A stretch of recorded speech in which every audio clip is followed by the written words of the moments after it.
Ophelia's POV. Good morning, love. Nakangiti ng mukha ni Jandro ang unang bumungad sa akin. Good morning. Parang nahihiyang bati ko sa kanya kaya tinakpan ko mukha ko. Love, are you okay? Tanong niya sa akin. I'm fine. Where is Alej? Hinanap ko kaagad sa kanya si Alej. He's outside. Sagot niya sa akin. Napansin ko na dito na ako sa kama namin. Siguro ay binuhat niya ako. Medyo nahiya ako tuwing naalala ko mga ginawa namin. Hindi naman namin first time pero talagang kakaiba kami dahil pareho na kaming may nararamdaman sa isa't isa. Gusto kong kutusan ang sarili ko sa mga pinagagawa ko kagabi. Ako ba talaga yon? Why are you covering your face? Biglang tanong niya sa akin at sinusubukan niyang alisin ang unan sa mukha ko. Sumilip ako ng konti sa kanya. Medyo nasisilaw ako. Sabi ko sa kanya pero bigla itong tumawa kaya nagtaka naman ako.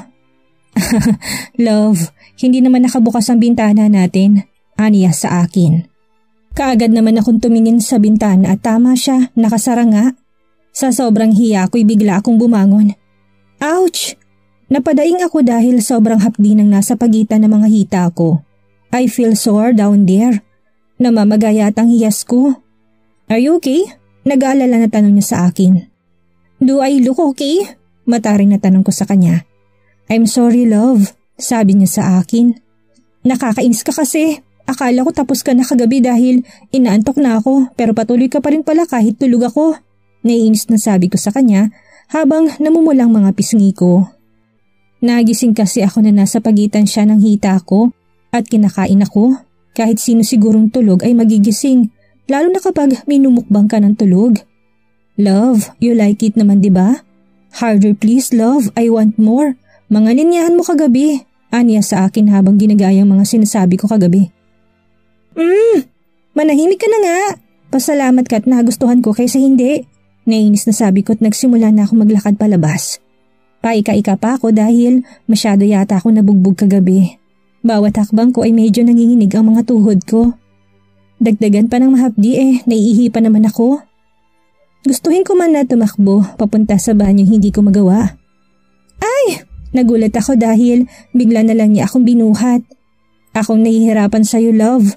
Nakangiting sabi niya sa akin. Dapat nga alagaan mo ko dahil ikaw naman talaga ang dahilan nito. Mataray na sabi ko sa kanya. Pero Gus, manahimik ka nga. Sasabihin mo na naman, bilisan mo na nga at para makaligo na ako. Ang bagal mo? Dinaan ko sa pagtataray ang nararamdaman ko. Ngumiti lang siya sa akin. Ako naman ay inirapan ko siya. Labas na, pagtatabi ko sa kanya. Pwede ba akong sumabay sa'yo? Nakangisin tanong niya sa akin. Tumigil ka nga. Saka na kapag wala na si Alej, pasaway na to? Sabi ko sa kanya sabay tulak sa kanya palabas. Mabilis ko namang isinara ang pintuan. Narinig ko naman siyang tumawa kaya napangiti na lang din ako. Ang kulit niya. Pero I like it kasi gusto ko na maging komportable kami sa isa't isa. Napangiwi ako dahil ang hapdi ng bandang gitna ko nang umihi ako. Kaya umupo na muna ako at parang tinatamad naman akong maligo. Hinawakan ko kasi ang tubig pero malamig. Love, rinig kong tawag niya sa akin. Tanging sagot ko sa kanya at nakanguso pa ako. Hindi ka pa naliligo? Tanong niya sa akin.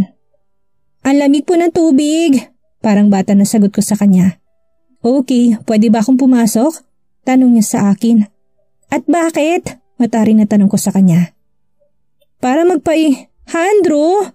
I'm just kidding, love. Maglalagay lang ako ng hot water para hindi gaano malamig. Aniya sa akin kaya nakahinga naman ako ng maluwag. Okay, saad ko't binuksan ko ng pinto.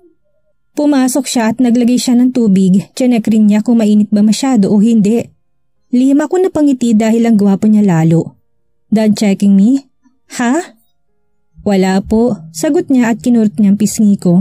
Ako naman ay napanguso na lang sa ginawa niya. Sorry love, walang bathtub dito.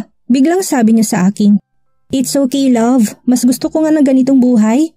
Sabi ko sa kanya. You're sexy. Biglang sabi niya kaya mabilis kong tinakpan ang katawan ko. Nakalimutan ko na nakahubad pala ako. Umaatras ako pero naglalakad siya papalapit sa akin. Mapungay ang mga mata niya. Anong ginagawa mo? Nauutal na tanong ko sa kanya. Hindi siya sumagot at nakatingin lang siya sa akin o mas tamang sabihin na sa labi ko. At walang pasabi niyang hinalikan ang labi ko. Napapikit ako dahil sobrang lambot at sarap niyang humalik. And I kissed him back.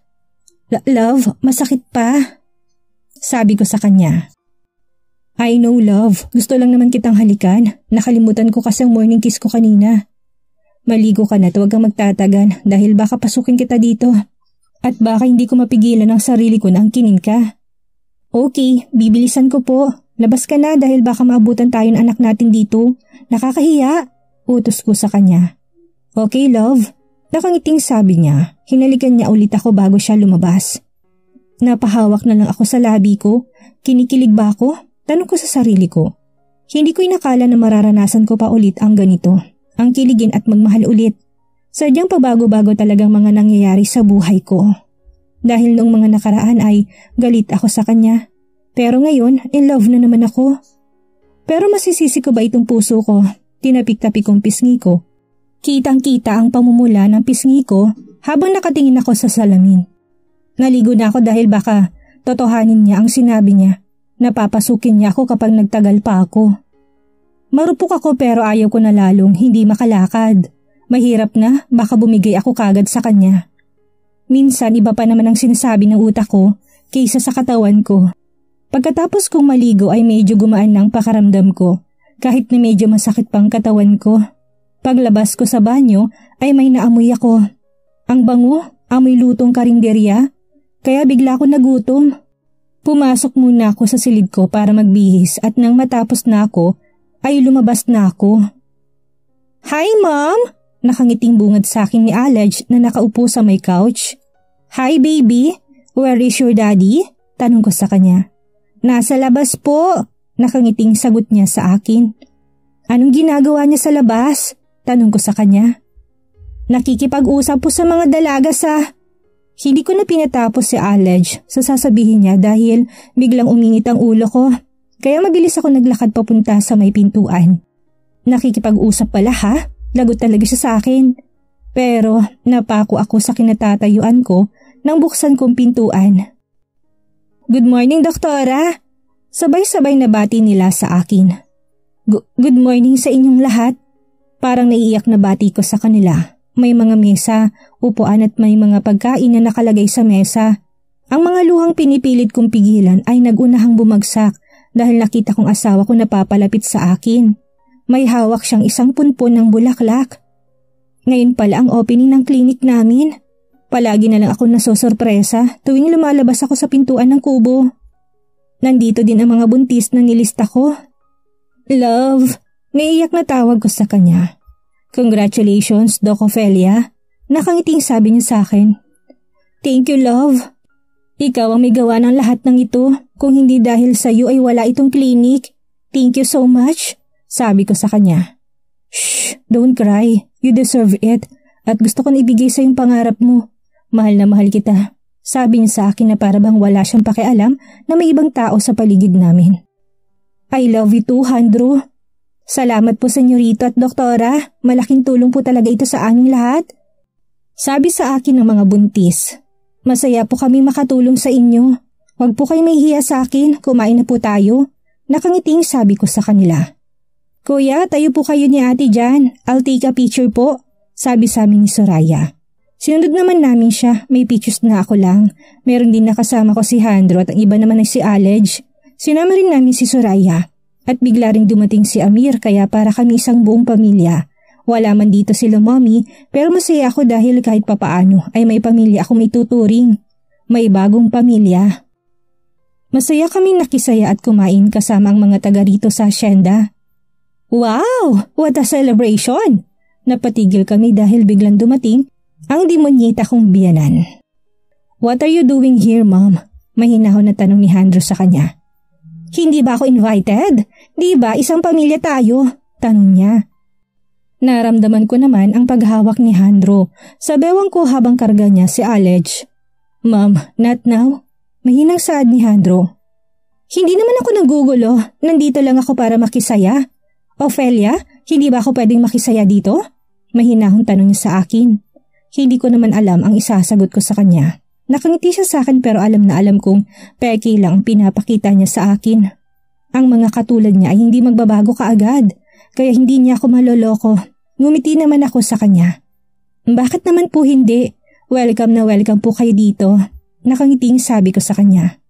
Love, mahinang bulong sa akin ni Jandro pero ngumiti lang ako sa kanya. Hindi ko alam kung anong laro bang gusto niya pero sa ngayon ay hahayaan ko muna siya. Hinayaan namin ng mami ni Jandro. Love, you don't have to do this. Pabulong na sabi sa akin ni Jandro. It's okay, love. Malambing na sagot ko sa kanya. Hinalikan niya ako sa noo bago siya pumunta sa mga kalalakihan na nag-iinuman. Ako naman imupo sa tabi ng mami niya. Kaming dalawa lang ang magkatabi. Are you happy now?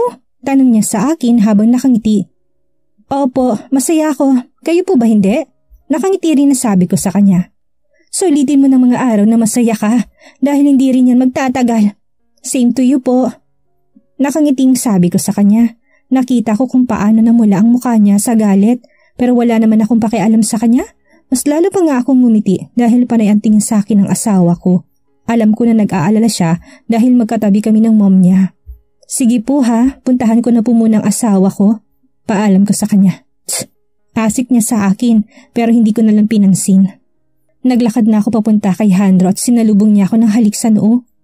Simula kanina ay malambing na siya sa akin. Okay lang ba na uminom ako, love? Tanong niya sa akin. Of course, love. Basta huwag ka masyado magpapakalasing. Paalala ko sa kanya. Yes, ma'am. Pabirong sagot niya kaya nagtawanan kaming dalawa.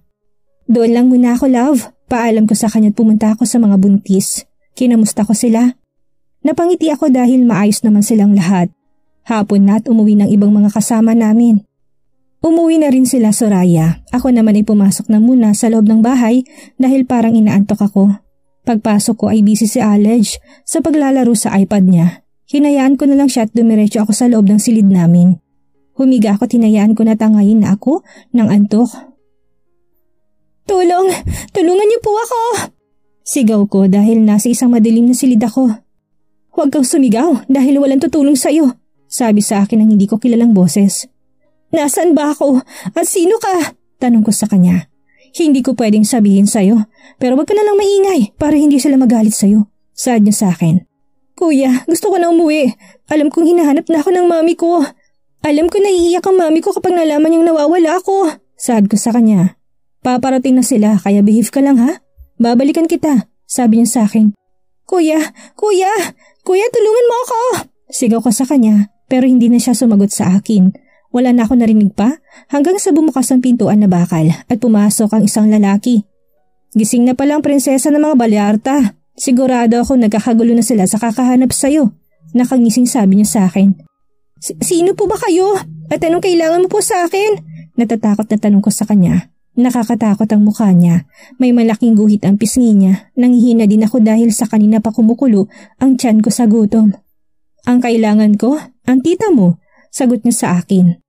Pero patay na po ang tita ko. Sagot ko sa kanya. Hindi pa patay ang pinakamamahal ko.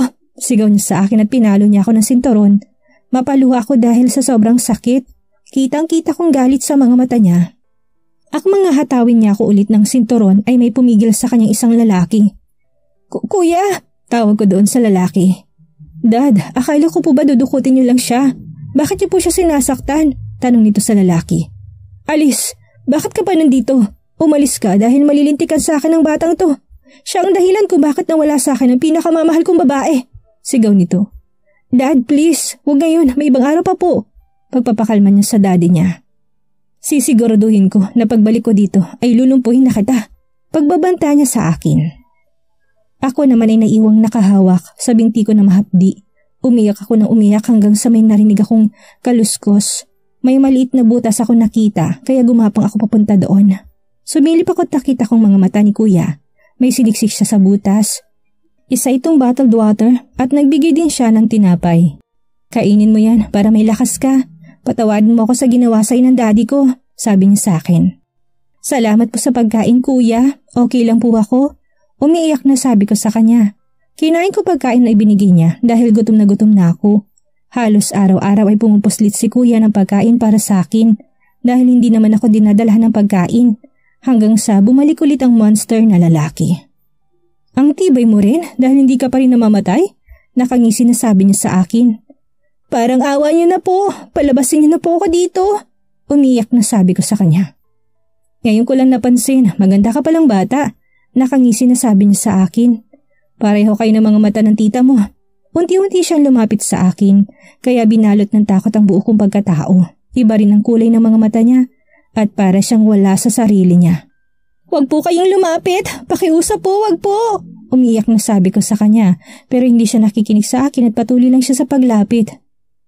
Candy, mahal, miss na kita. Bakit mo naman ako iniwan? Pero salamat at bumalik ka na. Sabi ko na nga ba't hindi mo ako matitiis? Para siyang baliw na hindi ko maintindihan. Takot na takot ako't sumiksik pa ako lalo sa pinakasulok. Pero patuloy siyang lumalapit sa akin. Parang awa niya na po. Ibalik niya na po ako sa mami ko. Umiiyak na pakiusap ko sa kanya. Hindi. Akin ka na ngayon. Akin ka lang. Sigaw niya sa akin at tinilan niya ang paa ko. Huwag po. Please po. Tulungan niyo po ako. Kuya! Kuya! Sigaw ko. Walang tutulong sa'yo, kaya kung ako sa'yo, sumunod ka na lang sa akin. Saad niya sa akin. Sinira niya suot kong palda dahil naka-uniform pa rin ako. Sinubukan ko siyang sipain pero hinawakan niya lang ang paa ko para pigilan. Tulong! Tulungan niyo ako! Sigaw ko kahit hindi ko alam kung may tutulong ba sa akin. Hanggang sa nagulat na lang ako dahil may pumalo kay Monster at nabuhayan ako ng pag-asa dahil si Kuya ang dumating. Binuhat niya ako kagad. Cyrus! Bumalik ka dito, punyeta ka! Sigaw ni Monster. Kumapit ka dahil tatakas tayo dito. Sabi niya sa akin. Kumapit naman ako ng mahigpit sa kanya. Ngayon ko lang natitigan si Kuya at Cyrus palang pangalan niya. Hanggang sa pumasok kami sa isang silid.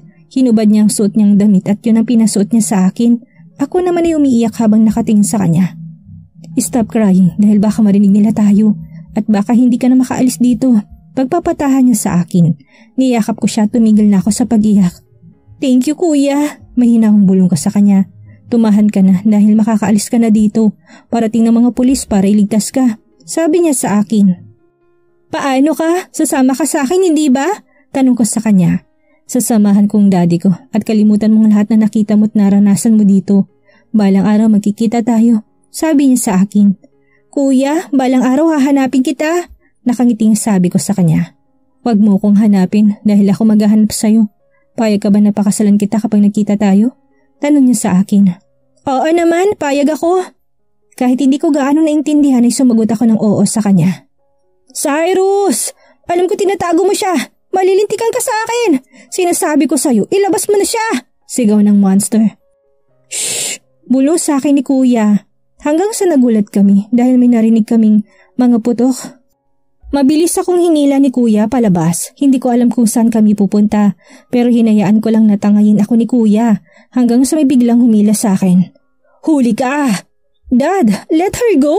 Sigaw ni Kuya. No! Umiiyak ako dahil pinipigilan ni Kuya si Monster hanggang sa bintawan ako ni Monster. Ophelia, takbo! Utos sa akin ni Kuya. Kuya! Run please! Run! Utos niya sa akin. No Kuya! Hindi kita iiwan! Takbo ka na please, utos niya sa akin. Walang nagawa ko hindi tumakbo palabas hanggang sa nakita ako ng pulis. Sir, tulungan po natin si Kuya. Please po sir. Umiiyak na sabi ko sa pulis. Daddy, nasa loob po si Kuya Cyrus. Umiiyak na sabi ko kay Daddy. Anak, calm down. Ililigtas nilang Kuyang sinasabi mo. Sabi sa akin ni Daddy. Pinapasok ko na ng mga pulis si Monster pero bigla siyang lumabas. Kasama niya si Kuya at nakatutok ang baril niya sa anak niya. Umiiyak ako dahil takot na takot ako. Nakayakap ako kay Daddy dahil takot na takot ako sa kung ano man gagawin ng Monster kay Kuya. Hanggang sa bigla natumba si Kuya at ang daddy niyang Monster. Kuya! No! No! Love! Wake up! Love! Hinihingal akong dumilat. Bumungad sa akin ang nag-aalalang mukha ni Alejandro. Nagunahang pumatak ang mga luha ko. Thank God, you're alive! Umiiyak ko siyang niyakap. Love, what's wrong? Nananaginip ka ba? Nag-aalalang tanong niya sa akin. Kuya Cyrus, tawag ko sa kanya na ikinagulat niya. Paano? Naalala na kita. Naalala ko ng lahat na nangyari noon. Sagot ko sa kanya. Nakatingin siya sa akin at hindi siya nagsasalita. Nakita ko na pumatak ang mga luha niya. Niyakap ko ulit siya. May iba ka pa bang naalala? Tanong niya sa akin. Nagtaka naman ako sa tanong niya, pero hindi ko na binigyang pansin. Ngayon ko napatunayan na hindi ko talaga siya kaaway, kaya hinalikan ko siya ng buong pagmamahal. Ngayon ay may dahilan na ako para lumaban. Hindi ko siya iiwan dahil mananatili ako dito kahit gaano pa kahirap ang mga susunod na araw. Are you sure na okay ka na? Tanong sa akin ni Jandro. Yeah, pero pwede ba dito ka na sa tabi ko? Sabi ko sa kanya. Okay, dito lang ako. Sagot niya sa akin at tinalikan niya ako sa noo. Si Alej naman ay tumabi sa akin dito sa kama. Medyo okay ng pakiramdam ko. Maliligo lang ako, love. Ang may alak ako. Bulong niya sa tenga ko. Okay po. Sagot ko kay Jandro at niyakap ko si Alej hanggang sa tinangay na ako ng antok. Pero naramdaman kong pagtabi sa akin ni Jandro dahil naamoy ko siya kaya hinayaan ko na lang ang sarili ko na magpahinga. Nagising ako sa sikat ng araw habang nakayakap sa asawa ko. Tinitigan kong gwapo niyang mukha pero habang nakatingin ako sa kanya hindi ko mapigilan ang sarili kong hindi umiyak. May mga alaalang bumabalik sa akin pero may mga alaala ako nakalimutan. Ang alam ko ay pinagamot nila ako noon at hinayaan nilang mawala ang ibang bahagi ng alaala ko noong bata pa ako. Pero ngayon ay malinaw kong naalala lahat dahil sa panaginip ko at ang taong inakala kong kaaway ko, ang lalaking kinamuhian ko ay ang lalaking palaging gumagawa ng paraan para iligtas ako. Ngayon ko naisip na ginawa lang siguro niya ang lahat ng inuutos sa kanya. Ang laki ng pinagbago niya. Gwapo na siya noon pero mas naging matured siya ngayon. Marami man na nagbago pero hindi ang katotohanan na siya ang dahilan kaya ako buhay pa hanggang ngayon. Kaya paano ko siya hindi mamahalin? Kung kaya niya maghirap ng dahil sa akin, ang buong akala ko ay mamamatay siya noon. Nabalot ang lungkot at palagi kong sinisisang sarili ko dahil sa pagkawala niya. Kaya ako dinala nila mami sa doktor para ipagamot dahil nagwawala ako. Dahil gusto ko na ring mamatay ng mga panahon na yon. Umiiyak ka na naman, love. Malungkot na sabi niya sa akin. Nagising na pala siya. I'm sorry. Umiiyak na sabi ko sa kanya. Bakit ka nagsusorry sa akin? Mahina akong tanong niya. Dahil nakalimutan kita. Dahil nagalit ako sa'yo at dahil... Shh, huwag mo sabihin yan. Wala kang kasalanan at mas okay na hindi mo ko naalala. Alam ko na mahirap ang pinagdaanan mo. I'm sorry, love, kung palagi ka nasasaktan ng dahil sa akin. Sabi niya sa akin. Pero sana nagpakilala ka sa akin. Di bang sabi mo, papakasalan mo ko? Parang bata na tanong ko sa kanya. Nagpakilala naman ako sa'yo at pinakasalan naman kita. Pero sa maling paraan, malungkot na sabi niya sa akin. Ang bunga kala ko noon ay namatay ka. Umiyak na sabi ko sa kanya. Hindi ako namatay, si daddy ang binaril nila. Aaminin ko na nagalit ako sa'yo dahil namatay ang daddy ko na hawak niya ako. Malungkot na sabi niya sa akin. Nakita kong pagpatak ng luha sa mga mata ni Jandro. Kaya kaagad ko itong pinunasan gamit ang mga daliri ko. Alam ko na hindi rin naging madali sa kanyang lahat. Alam ko na nahirapan din siya dahil pareho lang kaming biktima ng nakaraan. I'm sorry, love. Alam ko na hindi yun excuse para idamay kita. Kaya wala akong karapatang sabihin na mahal kita kasi ibang ginawa ko sa'yo. Kaya alam ko na hindi kita masisisi kung bakit galit ka sa akin. Alam ko na tao tayo at nagkakamali. Let's forget the past at magsimula tayong muli kasama ni Alej. Pinaramdam mo sa akin na mahal mo ko at ganun rin ang gagawin ko sa'yo.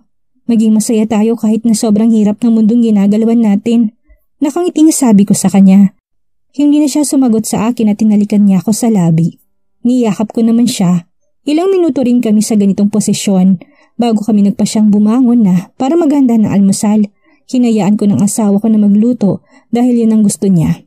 Habang kami ni Alej ay nagwawali sa labas at nagbukas ng klinik. Gustong gusto ko sanang kunin ang phone ko sa loob pero pinigilan ko ang sarili ko. Dahil mas minabuti ko nang magpanggap na hindi ko nakita ang pera at phone na iniwan niya. Dahil hindi ko naman ito gagamitin. Dahil mananatili ako dito at hindi ko siya iiwan. Good morning, Ate Ophel. Naprint ko na yung mga pictures natin kahapon. Nakangiting sabi sa akin ni Soraya. Salamat, Soraya, pero may extra frame ka ba? Tanong ko sa kanya. May dala ko, ate. Kumpleto yan. Nakangiting sagot niya sa akin. Salamat dito. Nakangiting sabi ko sa kanya. Ate, tawag sa akin ni Soraya. Bakit? Kasi, may problema ba, Soraya? Tanong ko sa kanya. Ate, babalik na ako sa Manila. Pasukan na kasi namin. Saad niya sa akin. Pero bakit malungkot ka? Tanong ko sa kanya dahil akala ko kung ano sasabihin niya. Kasi hindi na kita makakasama, sagot niya sa akin. Mag-aral ka ng mabuti at huwag ka na malungkot, sabi ko sa kanya. Hindi ka ba nalulungkot ate? Kasama ko rin doon si Alej. Tanong niya sa akin ay kinagulat ko. Kasama mo siya? Nagtatakang tanong ko sa kanya. Oo ate, hindi ba sinabi sa'yo ni kuya o ni Alej?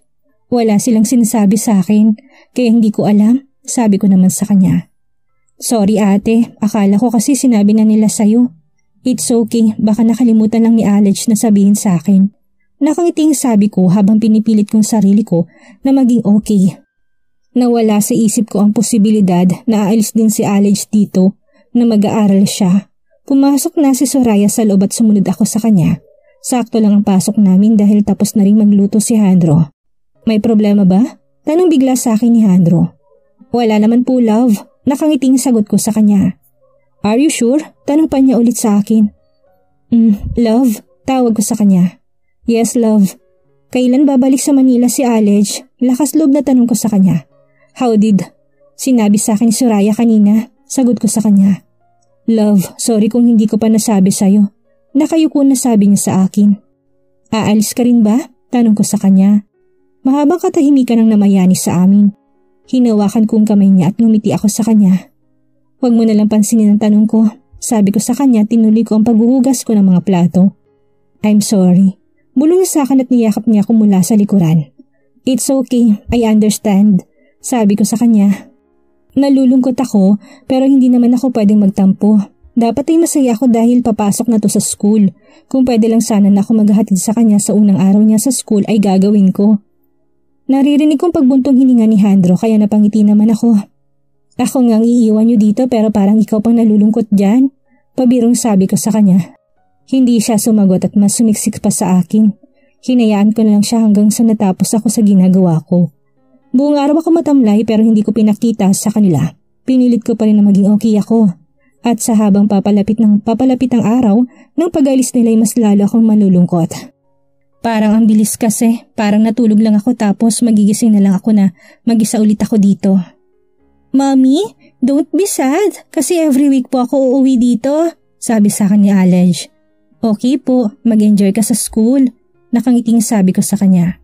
Opo, Mami. Mag-uuwi po ako ng maraming star.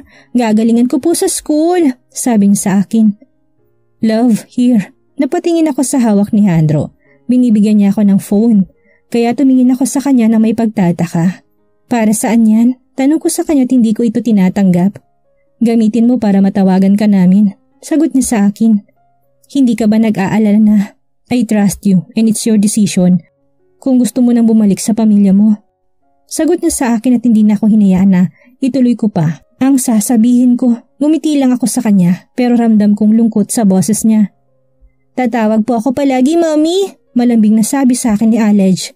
Okay baby, tawagan mo ako palagi. Nakangiting sabi ko sa kanya. Tulog ng mag-ama kaya bumangon ako. Nakatitig lang ako sa phone na binigay sa akin ni Handro. Alam ko na chance ko na to pero ayokong sirain ang tiwala sa akin ng asawa ko. Gustong-gusto ko nang tawagan si Mommy pero pinigilan kong sarili ko dahil buo ng pasya ko na mananatili ako dito. Hindi ko pwedeng iwan ang mga buntis na umaasa sa akin. Lalo nang ginagawa ni Handro ang lahat para maging maayos ang clinic. Ngayon ay may mga katuwang na ako. Nagpagawa na rin siya ng isa pang facility para sa ultrasound at lab test. Kaya kahit na gusto kong umalis ay hindi ko pa rin gagawin. Tahimik ako umiiyak para mabawasan ang sakit na nararamdaman ko. Sobrang nalulungkot kasi ako na may iwan na naman na mag-isa dito. Kasi sanay na ako nakasama ko sila palagi. Nasa pagdilat ng mga mata ko yung mukha nila at una kong nakikita sa umaga. Love, sumama ka kaya sa Manila? Nagulat ako sa tinura ni Handro sa tabi ko. Hindi ko malang naramdamang nasa tabi ko na siya. Love, umiiyak ako tumingala sa kanya. Sumama ka sa amin ni Alej. Ano kayang gagawing desisyon ni Ophelia? Panahon na kaya para bumalik siya sa Maynila? Eto na kaya ang tamang oras para makita ang kanyang pamilya. Iyan ang ating aalamin sa susunod nating kabanata.